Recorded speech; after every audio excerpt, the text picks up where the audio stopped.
Hello, everybody. Welcome to this edition of Bedford County Live. I'm David Thomas. This is Bo Gill. Hello. We want to start tonight off a little bit different by giving you an opportunity to invite friends to come back and join us before we get started. If you would just take just a minute or a few seconds and send the link to a friend on Facebook, or just share the link on Facebook. We will have a crowd gathering here because tonight we got some things that we need to talk about and get input from you guys. And we're going to have a giveaway. We're having a $25 gift card to the Winter Circle. For anybody that chats with us, we're going to put you in a drawing, and I will draw tomorrow at 9 o'clock in the morning. And we'll announce that winner at 9 o'clock. So if you chat with us, you are entered to win. That's all you got to do is just chat. No guessing, no questions to be answered. Just chat with us. But if you would please get out and share this link tonight, we will have more people gathered in here. And that's what we want to do, is just get as much participation as possible. Yes. But in the meantime, Bo, we know we've got some breaking news tonight. Yeah, there was. Tell us what's going on. Sounds like a serious situation taking place. There were several police cars responding to an accident on Madison Street at Captain D's. I myself saw about 13 going through there, but there was a damage done to a deputy's vehicle. It was an 86-year-old man ran him off the road unknowingly. And we don't know the details, but the car is totaled. It was one of their new cars, so we hate that for the sheriff's department. And there were no injuries. Apparently, everybody was okay. There were no fatalities or any serious injuries, so that's the main thing. But that was a wreck right there at Captain D's. A sheriff's vehicle has been totaled. It's a total loss. So we don't know if there are any charges pending at the moment. Well, was this as a result of a chase, or it just was an accident? I think it was an accident. Yeah. I think, I'm sure it'll all get detailed out, and I don't want to elaborate too much, but it appears to be just an accident. It was an elderly man driving, and apparently he kind of swerved over somehow, and the deputy's vehicle hit a pole there. Okay. And it is. So where was all the police officers going to that? I think that they were responding because in those situations, you never know what you're dealing with. You don't know if you've got, some type of situation. They were responding because I believe the 86-year-old man might not have been aware of what he had done, and he kept going. And so they responded to him as if he was there was still a threat. And, but I guess that they pulled him over and realized that that's what it was, an 86-year-old man. And yeah, and I would say more than likely it was an accident. Again, I'm just, that's my opinion there, and I don't know the facts, but that is a statement from the Bedford County Sheriff's Department. Okay. Well, thanks for that report. Yep.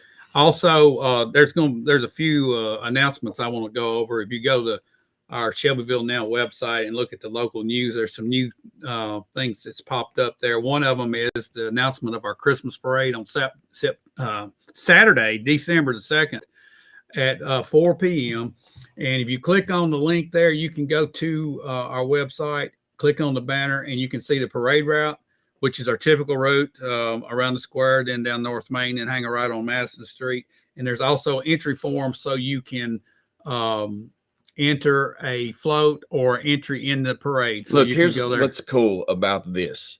Guys and gals, old and young, let's go to the parade. Let's support the parade. But when you're sitting in your spot in the parade, you can get on Shelbyville Now, and you can watch the parade. You can watch all the other parades, and you can actually tell what's coming or what's past. I mean, always participate, but remember, you can be right there to check us out. If you can't participate in the parade, or you can't get out there, go to shelbyvillenow.com, click on there. It's going to be a wonderful night. The parade's always fun, but even if you're at the parade, you can watch it, tune in, put us on the TV in the house, make it a celebration of the Christmas parade. If you can attend. So we're going to have that live, and that's on December 2nd. That's the Shelbyville Christmas got parade. two special guests that will be emceeing that. Is Santa Claus emceeing that? No, no. See, Santa Claus, y'all, is real busy during this time of year, but I heard he might be in the parade. I don't know. I mean, I know he's making a lot of appearances, but you didn't get him to comment on it. Well, that's okay. Santa's worth a lot of money. You got to pay him more next time. You got to offer him more. I told you Santa would have been a hit, David. I don't understand this. All right, Teresa and Alan Gill are watching. Thank you, Miss Teresa, for tuning in. I know Alan didn't tune in. I know it was you. Yep. All right, let's go on You're over exactly some right. other things that are happening this week. If you go to the local news again, you will see this on the page. We have the Hometown Care Day, which is by Dr. Chelsea Crowell Gregory, which a lot of y'all know her by Chelsea Crowell, on the 3rd, this Friday at 7:30 a.m. Free dental care for anybody that can come that needs free dental care. It's not going to be major care. It's going to be immediate care needs such as fillings and toothaches and that type of thing. No elaborate surgeries. No elaborate surgeries. Okay. Also, we've got the County Fair Christmas on Saturday, November the 11th at the County Ag Center from 9 to 4 p.m. There's going to be a lot of vendors and food trucks and all types of stuff there. Also, Liberty's Fall Festival is on Saturday, November the 4th, which that's just coming Saturday, 4:30 to 6:30. There'll be food and their annual fundraiser. I think they have an auction, a lot of games and so forth. Yeah. And there's going to be a queen and king crowning. So go check that out. Also, there'll be royalty there. That's what you're saying. Conservatives of Bedford County. It's going to be meeting on November 9th at the County Ag Center at 7 p.m. If you are consider yourself a conservative, you want to get out and see that, there's a special guest speaker that's going to be there, and it's going to be a very important meeting at 7 p.m. That's all I got in the web announcements. I got one more announcement. Okay. Speaking of conservatives, the Bedford County Republican Party will be holding its headquarters. They have a new headquarters at 1302 North Main Street, and they'll be holding their grand opening.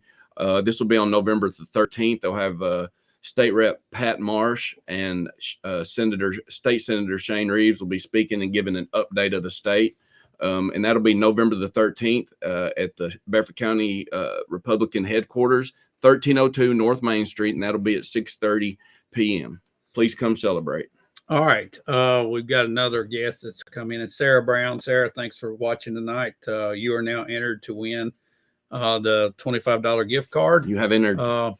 So be sure and chat with us and comment, and just let us know you're there. Let us know you're there. We know we've got several people viewing right now, so just chime in, let us know, and we will enter you in the drawing that will take place at 9 o'clock tomorrow morning. Those that just tuned in, there breaking news: there was an accident on Madison Street. There was a police car that was totaled in this accident at Captain D's. An 86-year-old man.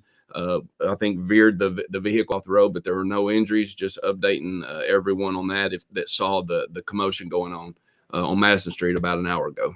All right, Bo, let's get into some stuff. I know since we had our show last, there was I think it was a study session from the city council. Yes. There was a special workshop last Tuesday, the day after we did this show last week, talking about possibly changing codes for animals within the city. And two topics came up. One about roosters and chickens being housed or in a residential area, inside the city limits, and also dogs that were chained up was also brought up. And this is going to be coming up I guess within the next month to discuss, and it will probably be an agenda item for our city council going forward. Yes. So people out there, give us your thoughts on dogs on chains being illegal or against codes. And also, the way I understand it, you can have hens, but you can't have roosters. That's right. That's what it is. And this is just recently in the last 20 years come to life more. We are an agricultural county city, but there have been more complaints about the roosters in the city because believe it or not, popular myth is true in this one. They do crow when the sun comes up. So I'm sure that there's been a few maybe windows broken or remotes thrown at the window. Bo, when the sun comes up, it's time to get out of bed. Well, that is very true, and the rooster never lies, and the early bird gets the worm. But that is what's bringing the complaints. Okay. Also, when you have roosters or chickens, they don't stay inside fences too well. and the fences that they do have aren't built, to hold chickens. So they get out. They're neighborhood chickens. They become Okay, a type of a let's nuisance. just poll our folks out there. Greg Davenport, good to see you. You're entered to win the drawing. What's up, Greg? Also, Jonathan Spence, you're entered. Those of you out there watching that are near a keyboard, do you think it's should be against codes to have a rooster in the city limits of Shelbyville? Oh, and also, do you think that it should be against codes to be able to chain a dog up? And that means a dog running on a long chain with a collar. Yeah. Okay. I've seen this all my life. There's some dogs, they have to be tied up or fenced in or they're going to run off. Do you think that should be illegal in the city of Shelbyville? This is being considered. So we want your input. Give us your thoughts on that. Definitely. Bo, what do you think on the dog I think thing? that, the dog thing, I think it's an individual thing, because I think if it's the clothesline type deal where they can run, but you have to have, the two or really three main things. You need food, water, and shelter, and shade. Shade is important in the summer. And that's the biggest concern I have. And as far as that, and also there's a choking hazard that's there. But, if you've got a dog, you ought to be able to take care of it your own and not be told what to do, first of all. But I think that where this is coming from is you do have irresponsible pet owners that leave their dog out. All right, we got some comments here. Jonathan Spence says chickens are fine in my opinion. Hold on, let me see that scrolled up off of there. Chickens are fine in my opinion as long as they're contained to that person's yard. Okay, and Greg says most definitely no roosters, and why have a dog if you keep him on a chain. Pat Ray, roosters are annoying and a noise violation. Donna Smith watching, we need the state to help better our animal welfare laws. No roosters in the city, in my opinion. Good comment. All right, Brendan Taylor tuning in with the sound off, but the captions on because I'm also rocking an 11-month-old to sleep. So prime time love. Let's go. All right. Jonathan Spence, dogs should have adequate shelter, not just shade. Somewhere safe for them to go inside of to get out of the weather. And Bruce Jones says yes to both. I think Greg hit it. I think a dog, if you have a dog, it needs to be able to run. Let me tell you this. This is my thought. Tell it to me. Okay. Growing up in the city of Shelbyville, our neighborhood was in the city of Shelbyville, in the city limits, and the dogs just ran around the neighborhood, and it wasn't a big problem because we took care of each other's just dogs. Like the kids. Okay. Now, neighbors don't like dogs if it's not their dog. Well, that's all right. So here's where I'm going with this. If I'm living in the city of Shelbyville now, I understand dogs are not welcome. It doesn't look like. So I would just not have a dog if I lived in the city unless it was inside. Yeah. And I just walked them outside. Yeah. So I think that's where we're headed. I think that's where we're headed, and we're headed for many different reasons. There's several vicious ones. I mean, these animal control people, they have to respond to some vicious animals, What do you call vicious? Oh, I call vicious a dog that looks like he wants to bite your head off right when you see him. It can be a German Shepherd. It can be a pit bull. It can be, of reasonable size. It can be all different breeds all together, a mutt, so to speak. Yeah. But when they'll bite you, you'll know those dogs. There's some that'll kind of, but I think everyone should know when the dog is showing his teeth and his tail is not tagging and it's wagging and it's down. You can see it in his eyes. He'll get you. But there are those, but then again, there are personal rights for people. I mean, people have a right to have those, but again, if it's going to, I would be scared to death to know that I had a vicious type dog that could hurt or endanger children, because a lot of those could kill children, and that is a big liability to have. So that's why they're wanting to put these restrictions on there. And I see that because of the safety issues they do pose. But it does seem that they're going in that direction. I think too, you got I think in general, and this might be a question, I think in general, the public in general is less responsible than they were 30 years ago as far as anything. They are. I'm looking at these police reports that we're getting, and I feel sorry for our police officers for having to deal with some of the garbage. They do. I mean, people fighting in the streets, pulling each other's hair like a bunch of wild animals, and I have never seen anything like it. You can't. And then you got these people that are buying pets and don't know how to take care of them, and they're running wild. And then they have a litter of pups or a litter of kittens, and they won't go dump them in somebody else's yard or somebody else's road. And then animal control has to deal with it, and they're packed. They're packed out. They can't do anything. So, and they need you to go up there, and I encourage people to go up there and adopt them. They have an adoption program, and they need all the help they can get,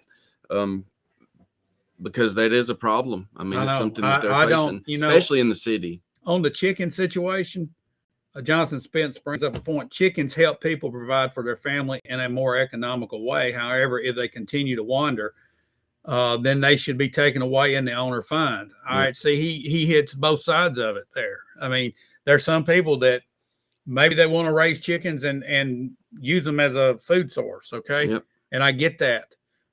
There's this concept of micro farms where people are having small garden plots and raising small animals like this in a micro farm inside of a city limits on a small plot of land. That's getting more and more prevalent. It is across the country. And here's the deal with that. If you have a micro farm, you are adhering to a restriction. So you're not just letting them run in the backyard. That's what we're seeing in Shelbyville. We're seeing substandard living for the chickens. And these type you're talking about, they're like regulated almost. They have to be certain sizes and to contain them. Yeah. These ways they're not contained. But if I would say, they have an argument if they're containing them, self-contained and type of a shed, that's all right.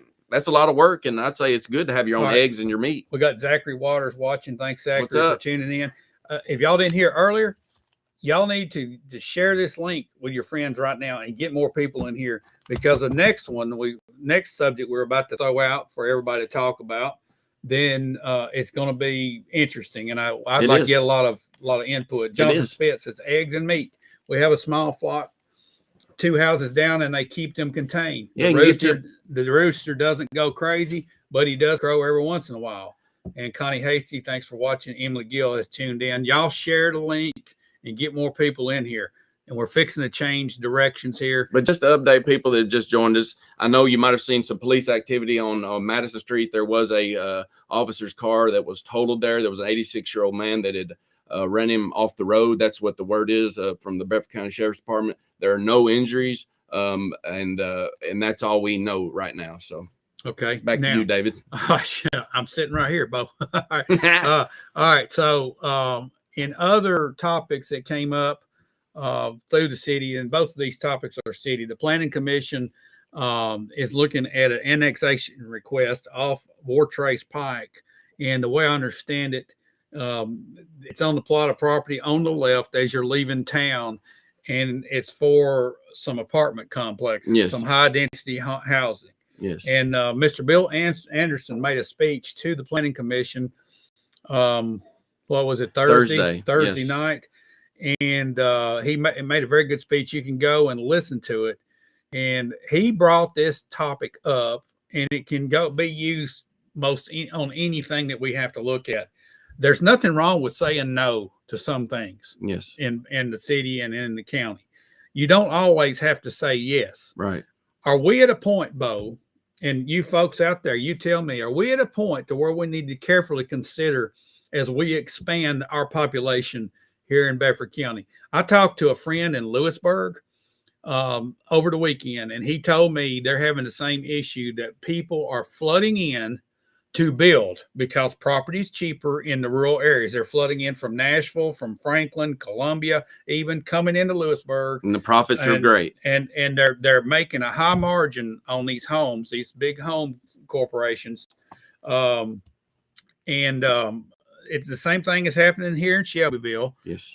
In other small towns around, Fayetteville's getting a little bit, not like we are, but we're getting flooded. At what point, Bo, do we have to slow this down and make sure our infrastructure can withstand it? Right now. It's time to do it. There are probably well over 1,000 subdivisions or houses, single family dwellings or multiple family dwellings that are already approved in Shelbyville in the city limits. All right, that means they can start building. They could build them all today, which they won't. They're all different subdivisions, and they'll go in phases. So this is over time. But what I have not seen is having that our infrastructure issues addressed. So having that many homes already, and then and then not addressing the infrastructure issues. And if you have addressed them, we don't really know about it. There needs to be so much road widening when we say infrastructure, sewer lines, pump stations. More people equals more government utilities. All right, we got several comments coming in here. Okay. We've got Jonathan Spence, need to try and use the vacant properties before building new ones. It's keeping certain areas run down while boosting others. Now, you might be speaking of commercial. We're talking about residential. We're talking about just flooding more people into this area. Look, and here's what a city planning commission could do. They could put in a moratorium on development, and you really don't want to do that. But what the planning commission does is they don't make the final say so. They recommend it to the city council. So then it becomes a political issue there. And that's where the people need to have their voice heard. The planning commission, their hands are tied on certain things, but they can give a positive or negative. Yeah, you don't have the final say, but you can give a positive or a negative recommendation. That's correct. To the council. That's to right. Approve or so you can and you can show your opposition at the planning commission, and you should if you do. But the ultimate decision is held at the city council level. And that's where, when you go and you talk to people about limiting development, that's where they need to be heard. Or if it's limiting development or expanding infrastructure. And right now, we've got a wild west for development and infrastructure. I'm not saying that they're not doing anything, but infrastructure, when you improve that, it takes time. Well, it takes a lot of time. We're lagging so far behind, Bo. When we start getting all these type of developments brought in here, it puts a strain on our electrical grid. It puts a strain on our sewer if it's in the city limits, and it puts a strain on our water supply. It puts a strain on all of the public, all of the citizens. But yet, there is an argument that a lot of our public, workers are getting high salaries, and that bothers us. What's going to be the problem? And I see this coming up. In the comments we got here, I agree you needs to stop today until we can serve everything. Okay. Marcia Arnold Hopper, what about our water source? We're constantly paying for schools. Amen, Bo. This is from Donald Smith. Planning infrastructure before building, especially these high density developments, and moratorium on residential development until the water and sewage treatment plants are upgraded. Amen, Laura Blake. Jonathan Spence, roads need major updates. That's another thing, roads. John Hart, just wait until the new school is open on Fairfield Pike. Hang on, traffic jam. Now, we have rehashed this before, but this keeps coming up every week. There's something new coming up, Bo. Yes. And this is, I'm not saying, do we want to go from a 45,000 county population, let's say 6 or 7 years ago, and then 10 years from now have 75,000? I don't know if we do, but here's what's going to happen. Do we want that? Yes and no. Why do we want it? Well, why do we want it? I guess it would depend on how the quality of that increase. Do we just want maybe laborers, or no? We want maybe some more industry here, and if bigger industry could bring that. But here's our problem right here. That's not bringing it here. What's bringing the people here now is the industries they're working out of town, and they're being able to live here cheaper. And that is a different way. That's just we're a bedroom community. That's sucking off of the infrastructure right there without any really tax added value. So that's where we are. And when we can be self-sustaining with our industry and our residents, that is what we want. I think that is the goal we should be at. But right now, we're a bedroom community. All right, and I'm gonna make some people mad when I say this. But the developers that are doing this, and real estate folks, I love you guys to death. Y'all need inventory, I know. But at some point, proper growth is more important than the almighty dollar. Well, for the long haul, it is, and that sometimes that's not seen when you're in the game of feeding mouths for your family. You're wanting to do whatever you can, and developers have rights to develop their property, and also citizens have a right to back it up and to join together and to say no. I don't know if a moratorium. I don't like to have a moratorium where you just stop all development. And that might be a solution but it's always a short-term solution. But we have to have a little bit more on the infrastructure coming in. If we see good faith or just work on road widening, that would be a big help, a big step in the right direction. Right. But right now we're just getting houses, and without that new industry, or without any industry that gets them to not only live here but work here, that's just kind of draining from the industry. What I've seen, Bo, some of the developments I've seen are overpriced for what they are. I could go ram my fist through the side of some of these houses. Yes, they throw them up quick. It's pathetic. Now, I understand people are agreeing to buy these, but most of those people are just looking at a house payment amount, and they're not looking at the quality of the house, the location of the house. And only time will tell. Yeah. All right. So we've got to do a better job of educating people on what to look for.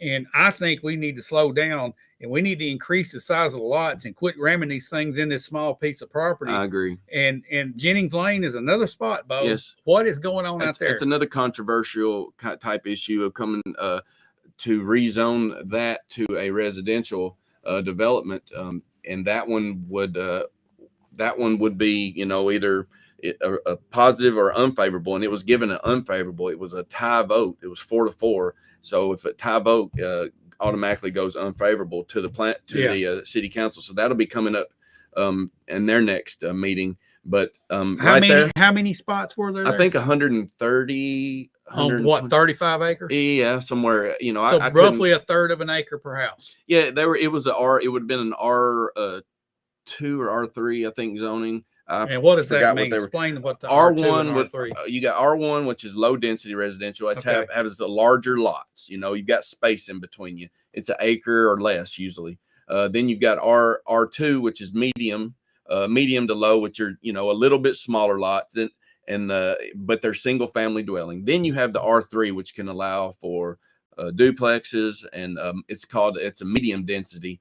And then you've got R4, which is medium to high residentiality. That's where you have your apartment complexes, your multifamily apartments, and rental units like that. So that's where it's separated. This one would have been a higher density. I believe it was a lower density, but it was a lot of lots. It was a R2, or I believe it was a R2. Don't get me, I don't have the correct info on that, and I don't want to be wrong, but it was either or. And the issue is we've got, you know, Union Station out there. We've already got, you know, we're getting tapped out on the infrastructure up there, you know. Well, this is a total disaster. Yeah, and there's already a lot of residents. Here's my question. And look at the road. Look at that road. All right, since you're on the planning commission, Bill, tell me, how did that get approved? What's that?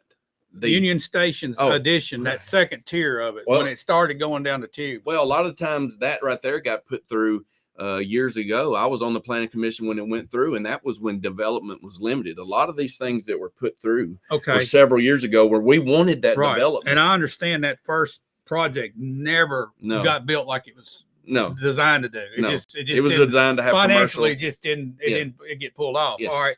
So it looks like to me that plan got sidetracked, and here's plan B. We're going to ram these other houses in here that don't match these houses over here. Plan B was, let's put as many as we can All right. So how did that get approved? That was approved because it's in a PUD zoning. It is a PUD zoning, a planned unit development. All right. Here's one of those cases. And it was an outside developer from Nashville.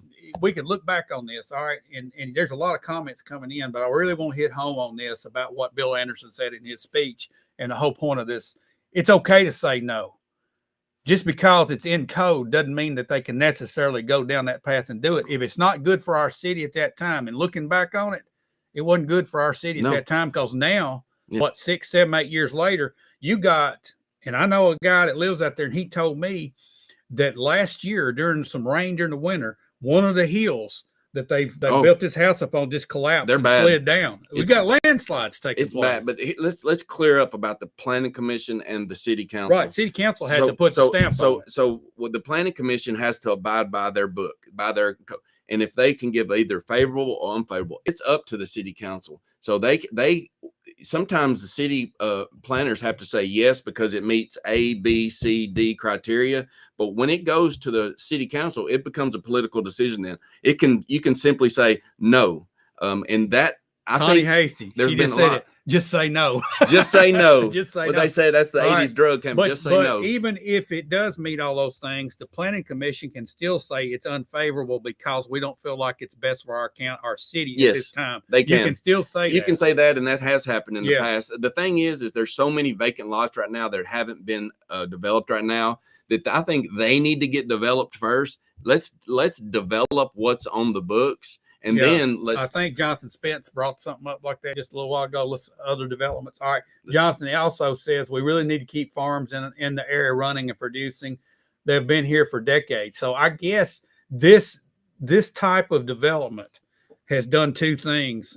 It's put a strain on the infrastructure and it's changed who we are as an identity. It has in this area. And we are an agriculture community. No matter what you say, they're still going to see the chicken trucks. You'll still see the beautiful farms, but in the city here, it's becoming so congested that it's got roads just for like 25,000 people. We've been expanding them, but these side roads, these interior roads and the main thoroughfares are just packed. And not only, if you think at the roads, now think of the sewer, the drain it's having. Oh, I know. That. We got areas in our sewer system.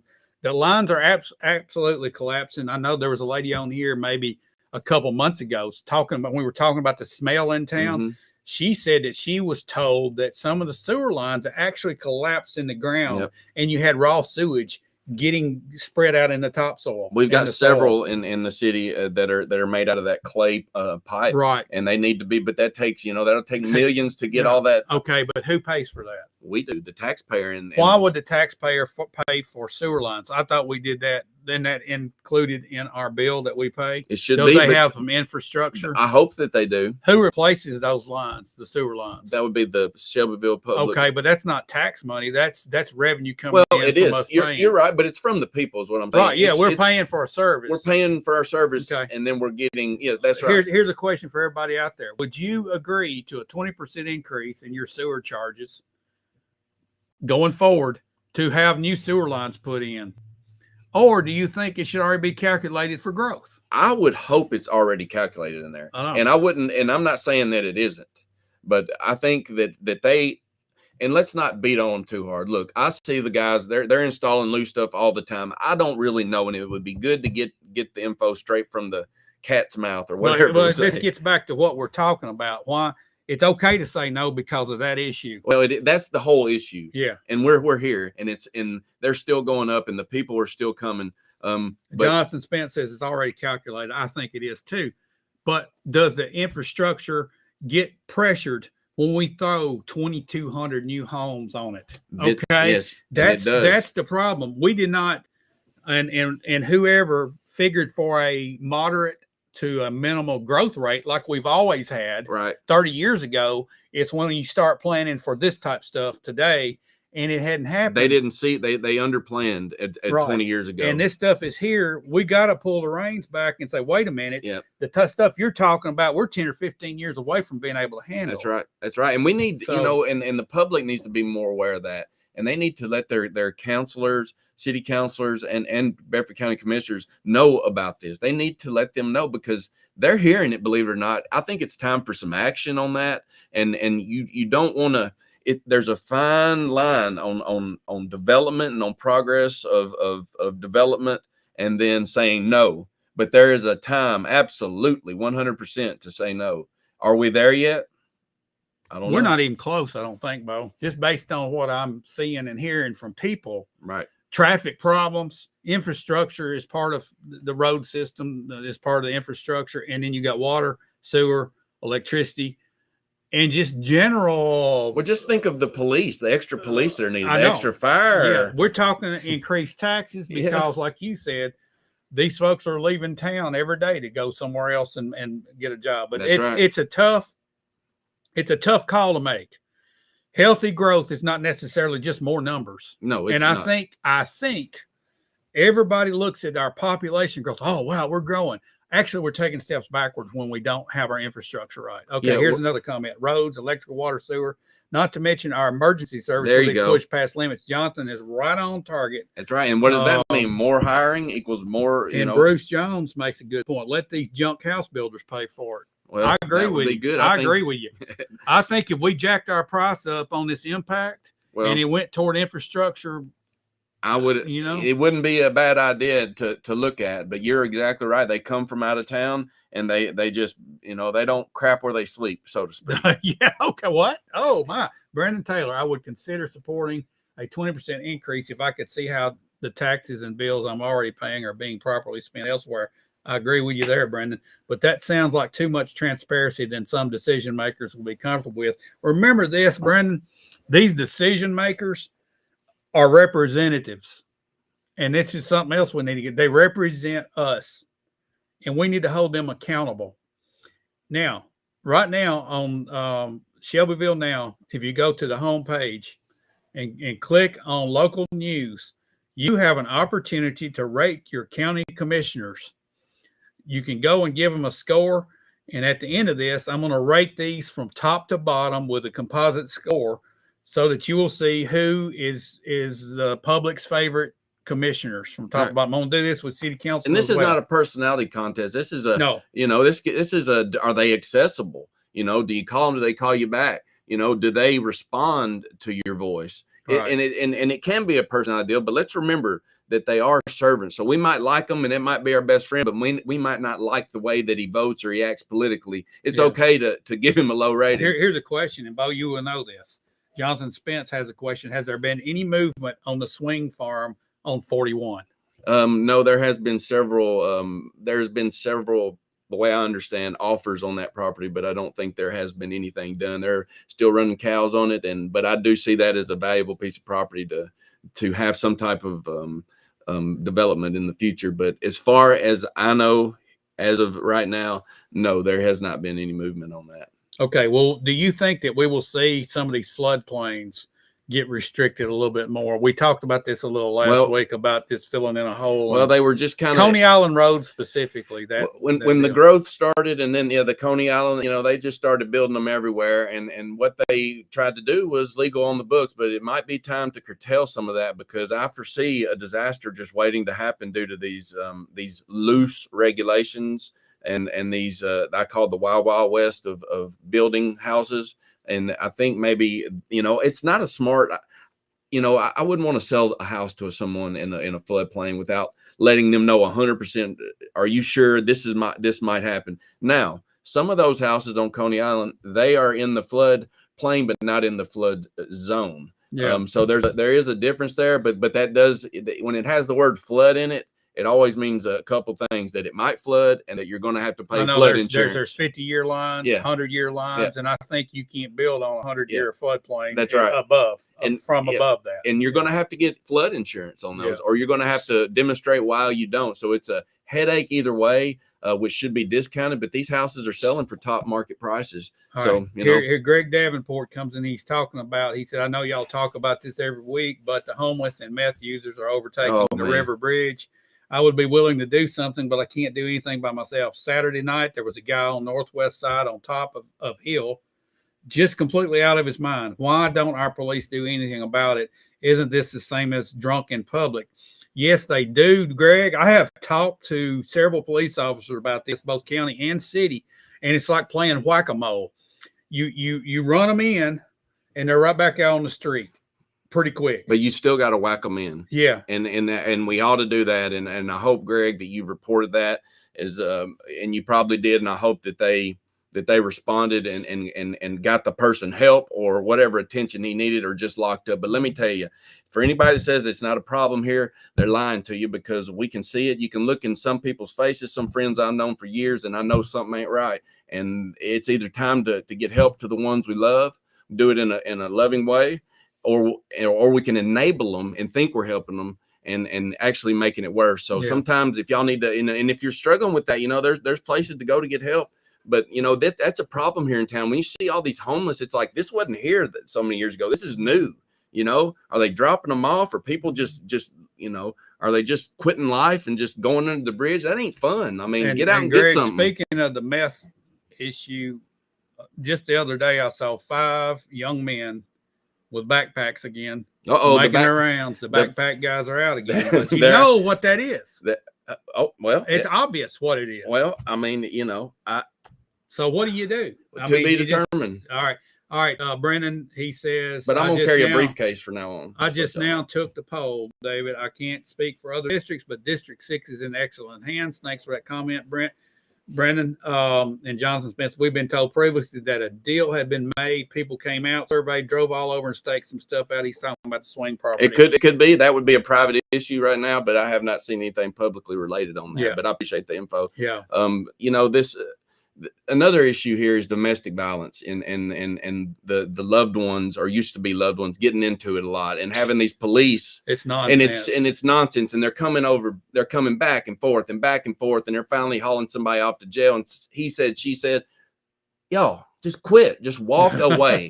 Walk away from the situation. I've been in some bad situations, fights as a youngster, or maybe playing a sport where I didn't want to walk away. Especially if it's a woman. Don't hit a woman. Do not. I mean, come on. These people are grown ups. Spread the word. I mean, if they don't already know, let's here's the way I grow look up. at it, Bo, and this is gonna strike home for a few people. I realize Washington, D.C. acts like a bunch of middle schoolers in suits. Let's quit. We don't have to act like middle schoolers here. And that's the way some adults are. I know a lady not long ago dialed 911 because her refrigerator stopped running and occupied police and fire department over a stupid refrigerator. Now, See, that's nonsense. That's the dumb criminals thing. But back to the walk away. I've got a temper sometimes, David, believe it or not. And you know what? If I can just take a few seconds, or maybe go out to the garage, go to your shop, go tinker with something. Just encourage people, those you love. Let's. Jonathan Spence, you hit a woman in front of me, and they'll be charging 2 people. Amen to that. That's right. But you're seeing this every day in these police reports, and it's just it's disheartening. Leverett's power washing. What's up, Leverett? Don't carry a briefcase, Bo. People will think you got money. Now, hey, you just took his money from what I understand. Hey, and he has no money. He earned his money, and he did. Leverett's power washing did a wonderful job. My house is sparkling like I've never seen before. So if y'all need any power washing jobs done, call Leverett's. They'll hook you up, and I appreciate y'all. I am living proof, and they have powered me up. They've washed me off. It's time to get dirty again. Brandy Majaris. Maharis, I don't know how to pronounce your name. You'll have to call me and tell me. But Brandy, thanks for the comment. Land grabs. They just sold 46 combined acre, one tract away from us, a total of 1.6 million at 37,000 per acre. When we moved out here, hold on, let's see what it says here. It just jumped up. When we moved out here, we paid roughly $15,000 per acre. Yep. We wanted to live in the country. Now we're being overrun by cookie cutter houses on half-acre lots for more than we paid for a 15-acre tract and 2,500 square foot house. It's happening. Listen, David, do you know next to Unionville School there is a road, a new development, and it's called Honeybee. Lots are selling for $95,000 and up. It's called Honeybee. Where is it? It's actually past the junkyard on Unionville Decent Road.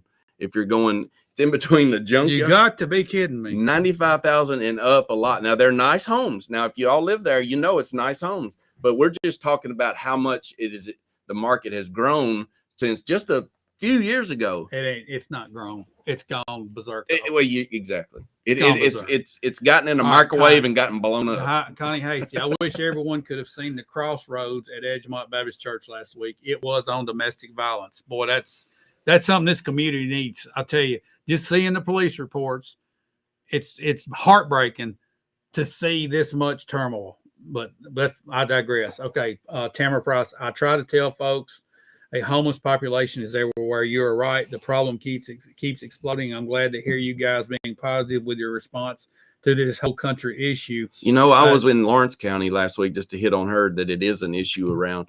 And I talked to the sheriff there.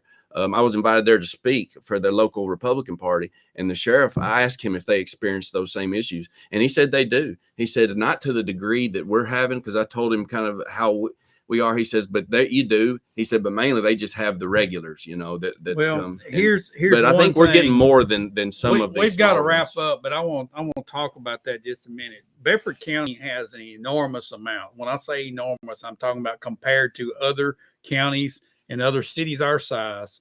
We have an abnormal amount of charitable organizations that are trying to help. Yes. These charitable organizations are doing their best to take care of things, but they get overloaded because they attract more. There's people coming into this area because they know they're going to get help. And there's incentivized, people are getting incentivized to bring more heads in, and that's not right either. All right. Brendan Taylor, true story. Back in the summer, hold on, we're getting lots of comments here. Bring it on. True story. Back in the summer, a homeless gentleman tried to get through my front door. I scared him off before he could actually unlock anything. Get him, Brandon. My wife and I called the cops, and the officer that came by was able to identify the gentleman by name from our security camera footage. He said the guy had just been dropped off in town after a stint in rehab and didn't really have anywhere to go to come home to. You see this all the time. Ask somebody. Don't break in. I mean, all right, Greg Davenport, go Eagles. Get to the playoff game this week and support these young men. Absolutely. Shelbyville Central High School and that? Cascade champions. Cascade, I think, plays away, and Central plays at home on Friday night at 7 o'clock. That's big. And I can't remember where Cascade goes, but I'll be posting it on Bedford County Sports. Go Champs. Go Eagles. I'm an Eagle. I'm an old Eagle, so go Eagles. We need to wrap things up, Bo, and I want to thank our sponsors, Badcock Home Furniture and more. They're at 761 Madison Street, right next to McDonald's. They offer free free couches, easy financing. They'll get you an easy payment plan. They will hook you up. Go see Billy King up there. He'll help you out. They're good people there. Okay. And no free furniture. I'm sorry. I mean, Dave, you tried to give away a couch, but I'm sorry. Yeah. And also tomorrow morning at 9 o'clock, we will be having a drawing. Anybody that commented tonight will be entered to win a $25 gift card for the Winter Circle. Woo. Where we have pocket knives. I like to buy pocket knives there. Yeah, Ariat products. We also have Duke Cannon products as well. We got the big bars of soap and all the accessories that go along. Come on in. It'll make you smell good. Check us out. And again, thanks to Badcock Home Furniture, Billy King out there. And thanks to the people here that are tuned in. A lot of good comments tonight. Y'all, we bounce from comment to comment. But we just love the participation that you've all given us, and just a big shout out to y'all, because without y'all, all right, we got William Cruz comes in. Cascade goes to East Robertson. I couldn't think of it. William, thanks for popping in there and giving that Mr. Cruz comes through in the nick of time. Now, by the way, that's about an hour and 45-minute drive north of here. If you're going to go, you're going to have to leave and make plans for 2 hours. On Friday, the traffic's bad. Okay, Brendan Taylor says, I give it a month before this officially becomes an hour-long show. And Brendan, we are at 48 minutes right now, so we're almost there. Well, it goes by quick. Thanks for watching. Be sure to visit us on ShelbyvilleNow.com and check out all the latest news. And we put the obituaries up every day. Unfortunately, that's being a daily thing, but we do have that listing. And we also have the Bedford County Shelbyville Police Department reports. As we get them, we post all those. Real estate transfers. As well as the real estate transfers. And it's free. Any local headlines that are important, that affect you. That's what we're putting up. It's not a social club that we're promoting out here. It's about things that are going to affect your lives. Thanks for watching, and we hope to see you again real soon. See you next week, Monday night, same time.